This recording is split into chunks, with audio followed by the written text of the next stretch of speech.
think I know most of the people in the room, but for those I don't, my name is Peter Fortna. I've been in and around Fort McMurray since 2008, working largely with the Métis community, but also some of the First Nations in the region, and doing a number of different things. But one of the things that I've been involved with a lot is the work that supports Debbie and Daniela. So, like I was half joking, they at the panel hearings, they'll let the elders say their traditional knowledge and stuff, but they'll really go after the experts. So I guess I get to be one of the white guys they put up on the stand to cross-examine and take on all their frustrations when they couldn't ask the elders. But no, I've been working with Daniela and Debbie for the last number of years, and then Bill was actually the guy who made the mistake of hiring me and bringing me up here so many years ago. So you can blame him for this talk. I guess before I get started, I wanted to say a few thank yous. First, I want to thank Nicole and the Fort McMurray Public Library and Carmen for getting this initiative up and going. I think it's really great. This is a great space. I was able to be here for when it was first opened. And it's really good to see something like this in Fort McMurray. And I think as the attendance kind of shows, I think it's something the community is really looking for too. So I think we're lucky. Second, I just wanted to thank some of the researchers and some of the people who have helped me with this presentation. Particularly, I wanted to thank Teresa Maley, who presented a version of this talk with me almost 5 years ago now. So it's come a ways since then.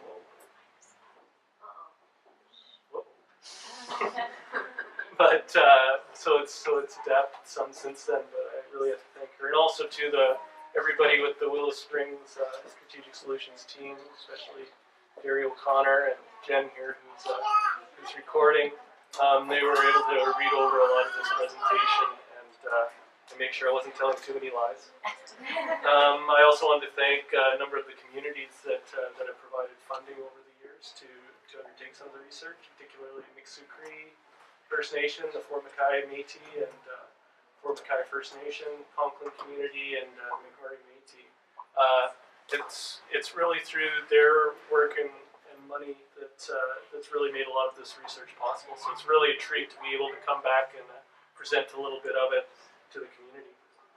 And lastly, and definitely not least, I wanted to thank the land users and trapline holders who, over the years, have shared a lot of these stories and really asked a lot of the questions that hopefully this presentation is going to start to get answers towards. I'm really lucky I'm able to go up to a trapline next Sunday. So they've been really open and really shared a lot of this information. So, really lucky to do that. All that said, though, at the end of the day, any mistakes, any credit is due to all those folks, and all the mistakes are mine. Just to open the presentation.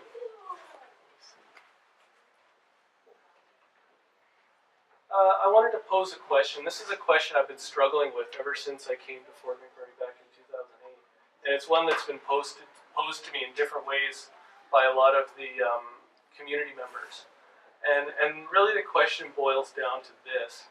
How was northeastern Alberta transformed from being a space that was, 100 years ago, let's say maybe 130 years ago, being a largely Aboriginal space, where there's primarily Aboriginal people here. They were primarily trapping and enjoying that lifestyle, contributing in that way.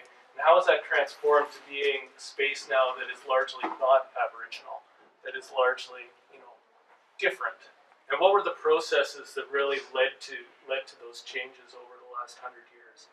And I think that's a question that researchers have not spent enough time with.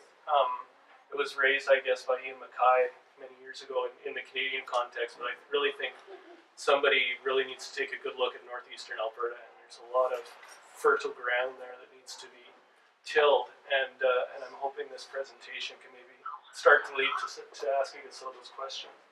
And just to give a quick example, and it's not the name of my talk, but if we even look at where we're sitting today, right now, what's largely referred to colloquially as Mac Island. Now, it used to be called McDonald Island, and it used to be land that was largely owned by the McDonald family.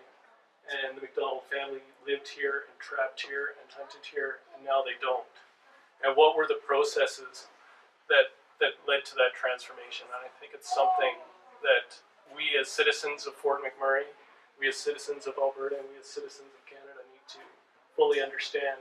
And I think through that understanding, we'll begin to sense out why maybe a lot of the concerns that are raised by Aboriginal communities, both locally here but nationally, where those concerns come from. So I'm hoping this research can contribute to some of that larger dialogue. Oh, and just to borrow a quote, and it was from a story that Thomas King wrote 2008 when I first came up, actually, back when he was still thinking about being a politician. And those of you who haven't had a chance to read some of Thomas King's works, he gave the Massey lecture 2004. It was called The Truth About Stories. So his stories carry a lot of power. And a story that he told, and this is again while he was still trying to be a politician, was called Oil Sands Land. So I'm kind of taking that in how did the last 50 years did this land that was Aboriginal space, how was it transformed to oil sands land, which is how it's known now. And just to give a sense, this map here, and I'm going to get into more detail about it, but it's the Fort McKay area region. If you come up after, you can have a look at the detail. It's really interesting. You can go into the provincial archives and see it. It's pencil crayon onto the map, and this was the first rendering of the Traplines system in Alberta from about 1960. And this, while it's far from perfect, because it was still a government system implemented onto the Aboriginal community. Community members really enjoy looking at this map because they can still see the names of the community members on it. You can see the Grand Gens, you can see the Lacords, Schatz, Pulaski's, McDonald's, Luditz, wherever Bill disappeared to, maybe he had to go for his things. So you can see all those. So it becomes a real life thing to community members.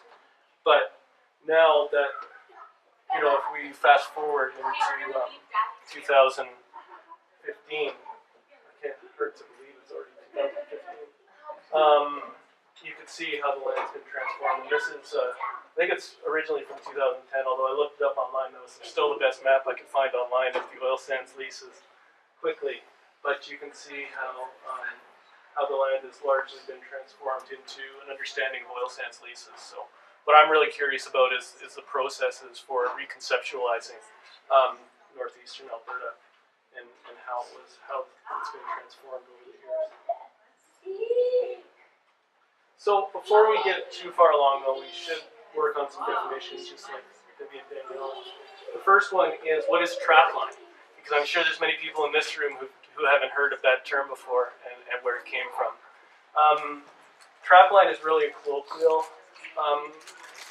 term, and if we go back a couple slides, where it comes from, if I walk up here, you'll see on this older map some actual lines on here. And what would happen is trappers would go, usually from their home, wherever they'd walk, and they would trap on they'd set their traps on one side. When they got to the end, they'd come back and see what they harvested on the way back. So it would literally be a line.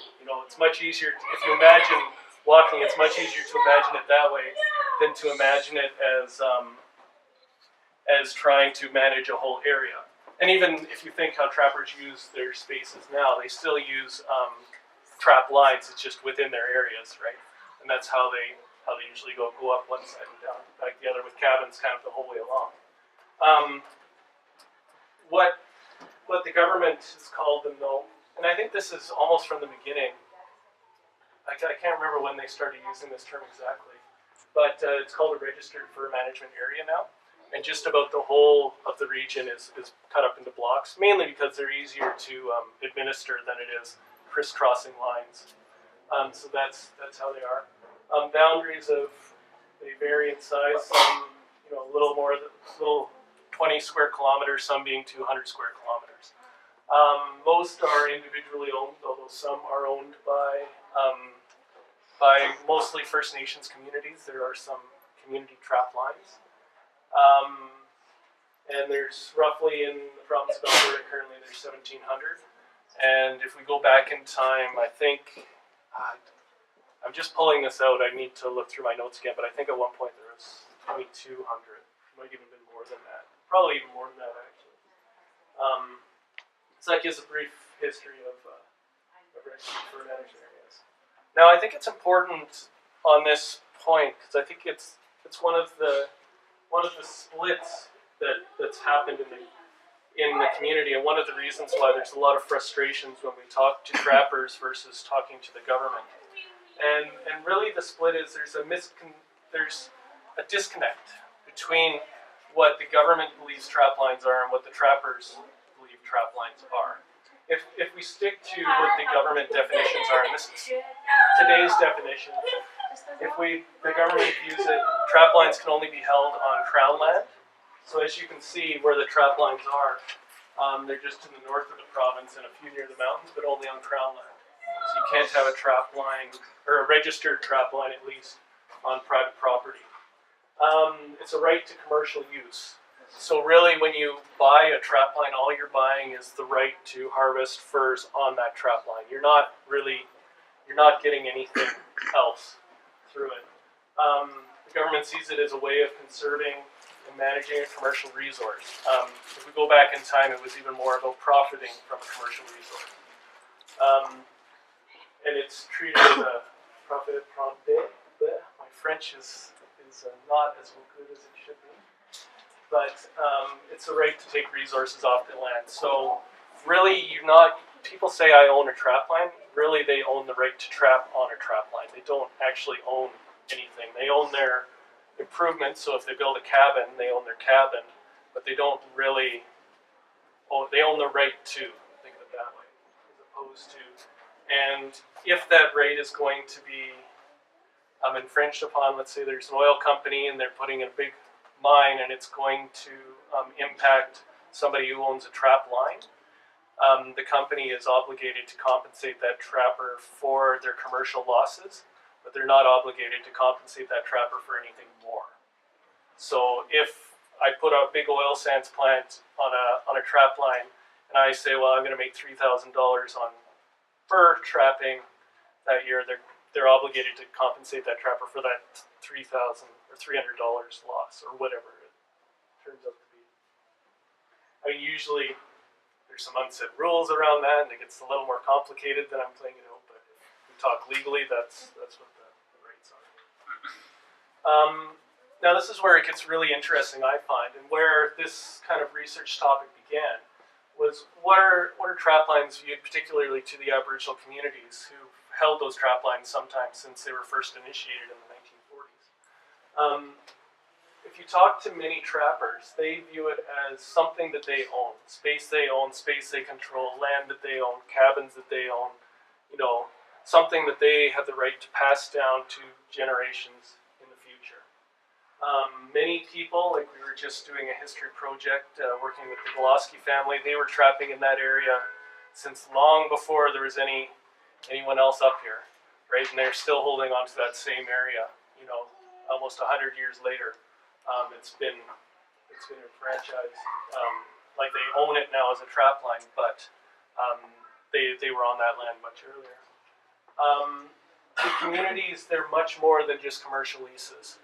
These are spaces where communities often feel safe, where they feel like they can use cabins as launching points to harvest, as areas that their community owns. To go back to that original map, they like looking at that map and they see the names, they know the family, they know the history, they've often used that same area for generations. That's places where they feel comfortable and places where they want to continue to use the land. And this is where it gets really complicated and I'll get into more details of it.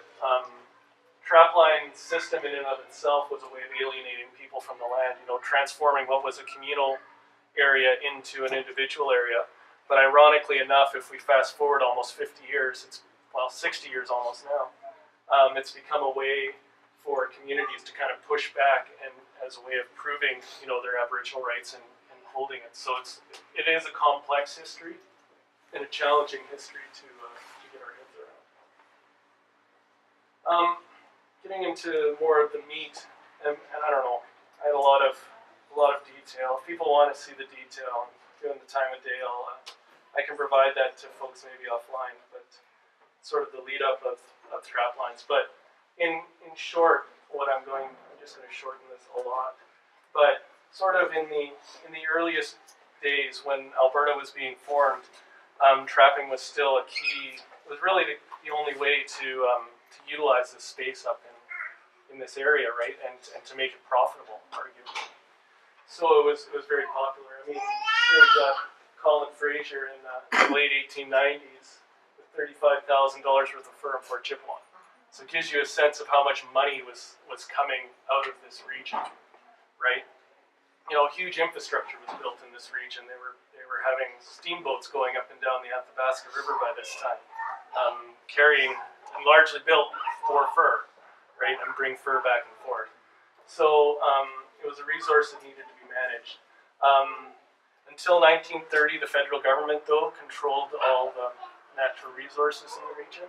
So there was always a challenge in trying, okay, how are we going to manage this, right? So it was largely unmanaged. In the 1920s and more into the 30s, what you were starting to see happen, well, a few things happened. First, I guess, in 1930, the Natural Resource Transfer Act, so then it became a provincial jurisdiction to manage the natural resources. What was also happening was the Great Depression. And since people couldn't make a go of it farming, they were starting to see more pressure and more people moving further north. So as a result, there was more pressure being put on the resource and more people coming up. Prior to 1930, trapping, while it was a profitable vocation, it was still a vocation. Families would go out onto the trap line, take all their kids, take everybody, go out there, make a living, but also feed themselves, do everything they needed to do, right? You know, live the round and everything. By the 1930s, you were starting to see non-residents start to push their way north and start to treat it more as a profession. So their goal was to get as much fur as they can and get out, right? So you're starting to see different trapping tactics, and a lot of the locals were getting increasingly frustrated with it. That led to, in 1934 and the 1930s, there was starting to be debates in the legislature about traplines and creating traplines. In the 1920s, BC had created the system, so Alberta was looking at it and potentially looking to adopt it.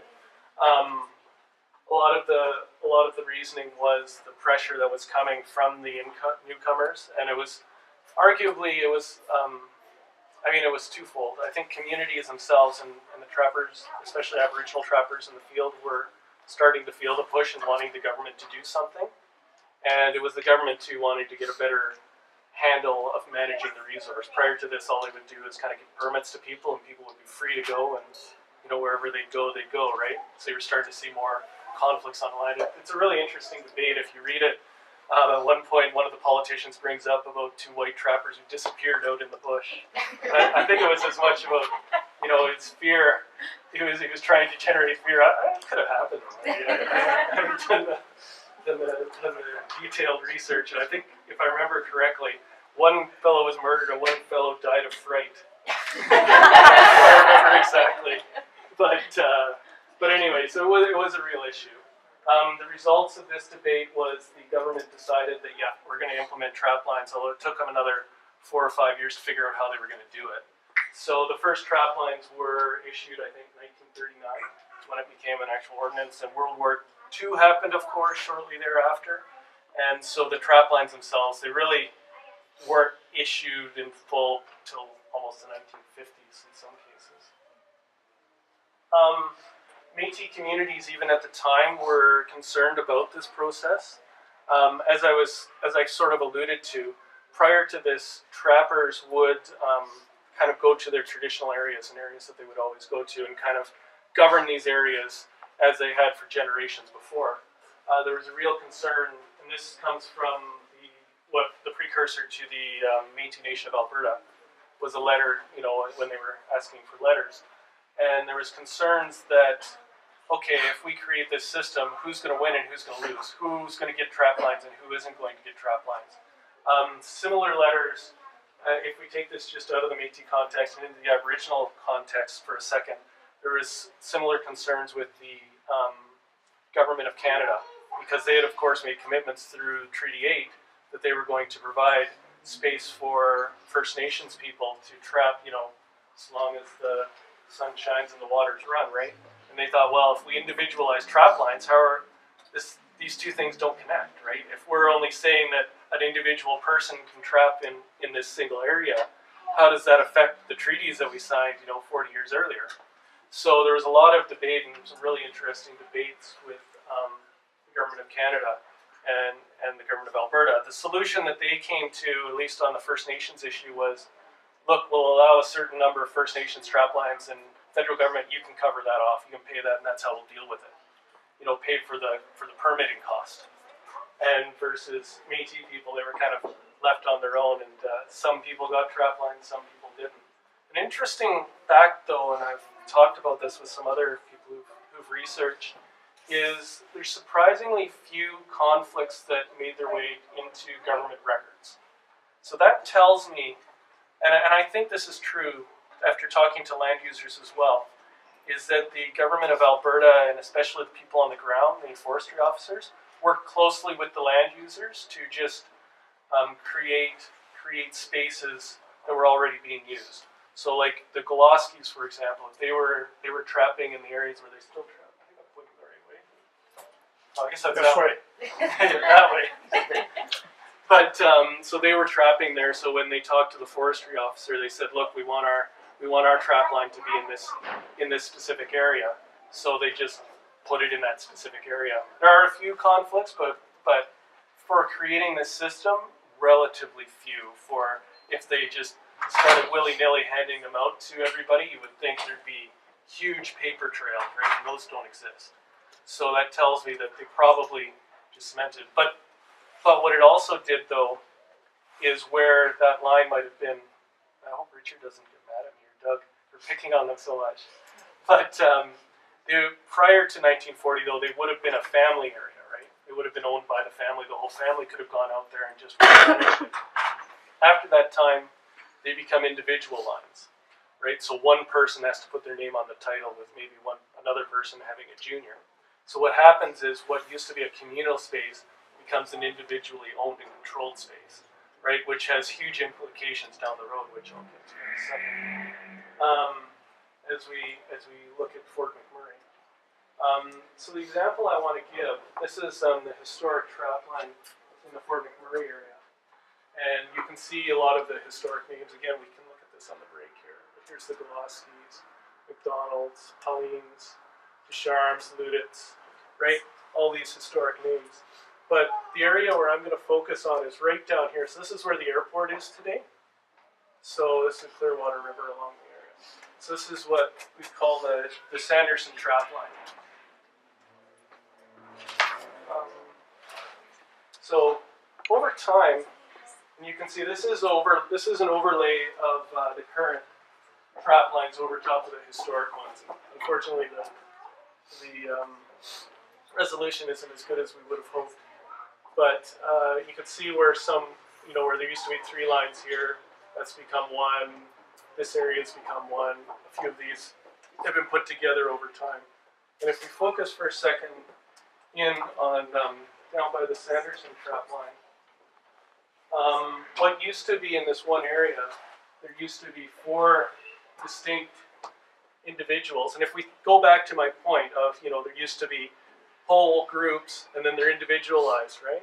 So in this little area here, there's 1, 2, 3, 4, almost 5 trap lines. At least 1, 2, 3, 4, probably 5 of them were owned by Aboriginal people, either First Nations or Métis. If we go to the current trap line, it's all been amalgamated into 23, 29. So those 4 or 5 trap lines have all become just 1. So you see over time, these individual lines, for various reasons, that were owned by many different community members, get reduced down into. So in some ways, it puts more pressure on it, right? Because those areas that used to be owned by multiple Aboriginal people, they become owned by less, and then more control goes into that one person's hands. That one person who ended up taking over the line was a woman by the name of Katie Sanderson. The Terry Garvin book is somewhere. She's on the cover of it too. I don't know if you got it on your Carmen or not, but we can look at it. I saw somebody was looking at it earlier. But anyways, Katie was quite the character. She was the Queen of the North for almost 20 years, I think, 10 years from the 70s right to 1985, something along those lines. Very famous trapper. Her husband, George Sanderson, he lost his leg in a hunting accident, but he would still go out on the trap line, crutches and all. And they lived out there for many, many years, right from the 60s into the 1980s. When she passed, I think in the 1990s, right? She was one of the last in her family who was trapping, and one of the last people who was really interested in it. When she had her untimely passing, there wasn't anybody in the family who really wanted to take over the trapline, and there weren't any processes in place to really ensure that the trapline stayed in community hands.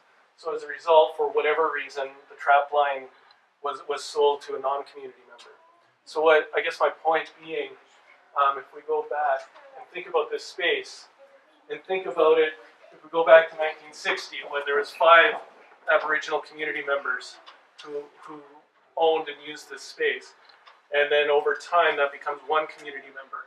But then unfortunately that 1 community member passes on, that space, and then it gets passed on to a non-community member, then that community arguably loses the space.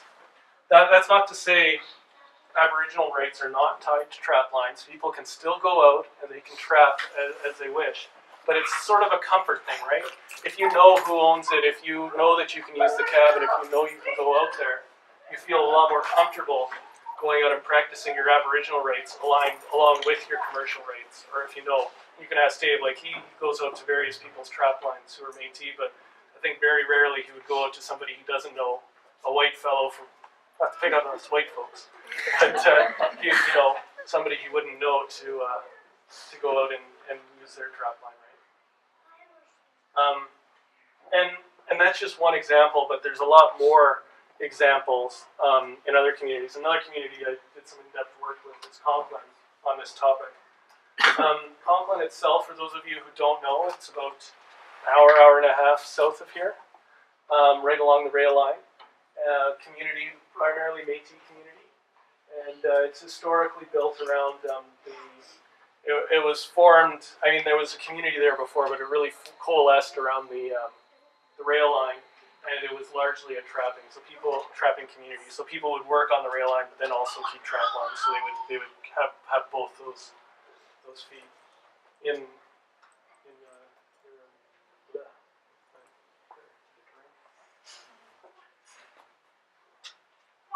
Nobody ever gives me a chance to talk about traplines, so I thought I'd better take it. So here you could see, this is the community of Conklin, so it's a very vibrant community. A lot of, again, more historical names from the community, the McCollums, Cardinals, lots of Cardinals, of course, Yuppies, Larocques, etc. So primarily Métis community members owning the majority of these trap lines in the local area. If we fast forward to today, I think I counted it, there was roughly 30 trap lines in the area before that were all either Métis owned or likely Métis owned. That's 30, it's down to 2 now in the Conklin area that are owned by the community. Just to give you a sense of how many community members have sort of lost control. And if we view trap lines as a way of understanding Aboriginal land use and traditional land use, then financial reasons, people go out to work, etc. But I think there's more to it than that, and I'm just going to go into that in a bit more detail here. A lot of this change happened kind of roughly between the 1960s and into the 80s. And it's really interesting to go through a lot of the historical documents. I was fortunate, I came across a whole series of letters that were at the Glenbow Museum and Archives. And Conklin was very vocal to the Métis Nation of Alberta, so there was a number of letters there describing what was going on and what the system was. And in black and white, you can see in the letter here, I don't know if you can read it or not, but in essence what's happening is white folks are pushing up into the area and are buying out traditional trappers and of their space. In this specific letter, he's concerned that 3 white folks have moved into the area and have bought trap lines, and us Métis people were left to the sidelines. We can't even have a living anymore. As well, what's happening over this time is there's a professionalization of trapping. From about the 1960s forward, the government of Alberta views it less as a vocation and more as a profession. And what I mean by that is previous, and if we go back to the 1930s, think we'll go back time a little bit more. For those of you who know Métis settlements and the creation of those, they largely follow agricultural belts, and there's a number of reasons for that. And you don't see any Métis settlements here in northeastern Alberta. One of the reasons for that is the government of the time in the 1930s felt that you could only have a settlement where you can practice agriculture. That's part of the reason. But I think another part of the reason is the Métis communities up here in northeastern Alberta were able to take care of themselves pretty darn well using trapping for a living. And not just trapping, but also hunting moose, hunting waterfowl, etc., and taking care of their families that way. And from the oral interviews we did, it's pretty clear that families were able to take care of themselves. And so it was in the government's best interest to continue to view trapping as a vocation. Look, take your family onto the trap line, continue to hunt trap fish as you always have. Then you're not a government problem, right? You're not going on assistance or anything. Go do your thing. We're happy. But as the 1960s hit, and even more so in the 1970s, there's a shift, and that the government's looking at, okay, how do we make this more profitable? How do we make more money from these registered fur management areas? How do we professionalize it? So they start to push things like every trapper should have a skidoo. But the problem with having a skidoo is you have to buy a skidoo. You have to feed a skidoo, gasoline of course, and you have to, take care of it. You have to do the maintenance and everything else, versus the dog team, where, you can go set a net, you can take as many fish as you want, you can feed it. And I mean, if worse come to worse, I've had trappers tell me this, anyways, can't eat a skidoo. But anyway, so there's this dramatic shift. And the government begins implementing laws that may have been on the books, but that had never been implemented before, like fishing with a net, right? Before, trappers would just do it, and so be it. But then, by the laws, they weren't allowed to do it, and so the Fish and Wildlife start to implement this, especially in the 1970s. This is, that's a subject of another letter here.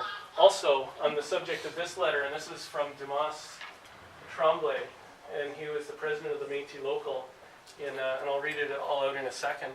But in 1972, 73, this letter comes from, and you can just hear the frustration in his voice when he's talking about this is the game issue, because it was on the books that you couldn't hunt without a license, so you couldn't shoot a moose without a license, particularly if you were Métis. First Nations, you might be able to, but it was never enforced. People would be out on the land and they would be taking care of their families living on the trap line. Well, by the 1970s, it starts to be enforced. So if I go to the actual words, while on the subject of fish and game, we notice the laws are becoming more stringent every year from Native people in the northeastern part of the province, and at the same time, more outsiders, including Americans, are coming further north to hunt. These laws are made in the south by people who know very little and care less about the conditions in our portion of Alberta. Our association, this is to the Métis Nation of Alberta, should insist on a representative from every local be present when these game laws are under discussion. Otherwise, we will be forced right out of our own country by people who are foreigners to us. 30 years ago, a bushman was allowed to kill a moose for himself and a family when needed. Now a man with 6 or 7 children is allowed 1 moose a year, providing he buys a license and kills it within a specific time. Do these Deskmen think a trapper with a family can afford beef? They care less, it seems, to us than the above state of affairs has already gone too far. The moose that they are hoarding so carefully are hunted for sport and left in the bush for the ravens. Conditions like this would lead to another Riel rebellion. About all we need is a Riel to start it. So you can hear the frustration in these guys' voice that, they don't want this change. And that, I think, is a better explanation to the loss of almost 28 trap lines in the area than anything else. these increasing regulations and laws and a misunderstanding of, that disconnection between Aboriginal understandings of what a trapline are versus the government's understanding of what a trapline are. So, and everybody blames oil sands development and how that's transforming, but these transformations were happening long before there was any oil sands development in the region. And I think that's a misunderstanding by a lot of people who have been studying this area. So this is a trapper's cabin, a current trapper's cabin, Elsa Massey Boucher. And you can see his dog in the foreground. And you can't really see too well, but you can see some of his furs that he got this winter. So some of the conclusions. Historically, places where Aboriginal traplines are places where Aboriginal people practice their traditional way of life, and that remains to this day. I think in 1935 we've identified roughly 10 Métis trappers, give or take, that continue to practice their way of life and use it. I mean, that's significantly down from what historically there used to be, although we're in the process of identifying those traplines and hopefully having talks with the governments to see if we can shift that to get them back in the hands of community members. As I say, increasingly the issues that I described earlier in the essay were accelerated as capital continued to move in from the 1980s forward. As the land became understood as oil sands land, to use my earlier term, there's a constant conflict between Métis land users who are not going to make as much money as a new oil sands development, right? So how do you bridge that conflict? And sometimes it's impossible. But good folks like Debbie and Danielle are working on that issue and Janae for that matter, and trying to bridge those gaps wherever possible. I'll pick on lots of people. And what's happening too since the 1980s forward is traplines in some ways are being transformed into recreational areas. So, like along the Athabasca River is a prime example. You see a lot of very large trappers' cabins going up, and it's good in that community members are still enjoying the line and stuff, but it's also raising the cost of these areas, right? Because you buy improvements on traplines. So you're starting to see traplines move away from their tradition, and it's an issue that move away from the actual use as a trapline and more becoming a recreational area. But on the other hand, I mean, it's a tough one because you can't make money trapping either, and you still want people to get out and use the land, particularly if they're community members. So it's a challenge. And what's also happening is traplines are being seen as a space of last stand, where those traditionalists are continuing to use the area, and it's really tough on them. Again, I see the time, so we'll wrap up here very quickly. Again, I've already kind of touched on these points. The continued alienation of space. The Sanderson example is a prime one. The Conklin example is another one that, what happened was space that was all Aboriginal, it became individualized, and then it's becoming increasingly alienated as time goes by, as people sell it for whatever reason. Very similar, ironically, to the Métis script system, if you want to go back in time, right? Arguably.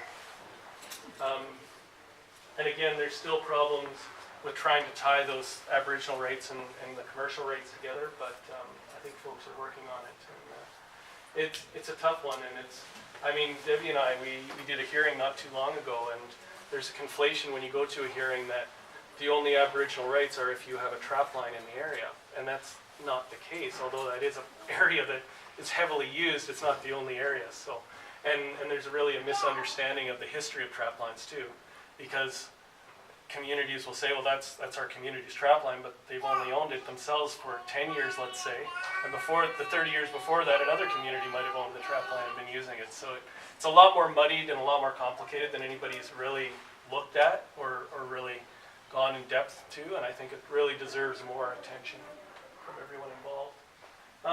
And finally, just some opportunities. I think traplines need to be understood better more as Aboriginal spaces, and I think that understanding needs to be written into the laws. It isn't currently, and I think the government should, where possible, implement policies so Aboriginal registered firm management areas stay with the community or are returned to the community in one way or another.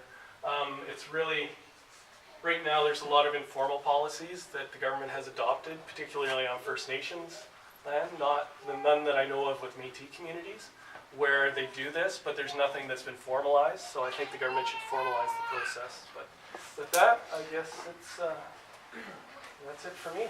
And then there's contact, if anybody wants notes on this slide, I know you were asking, just send me a note and I'll send you the speaking points. Thanks.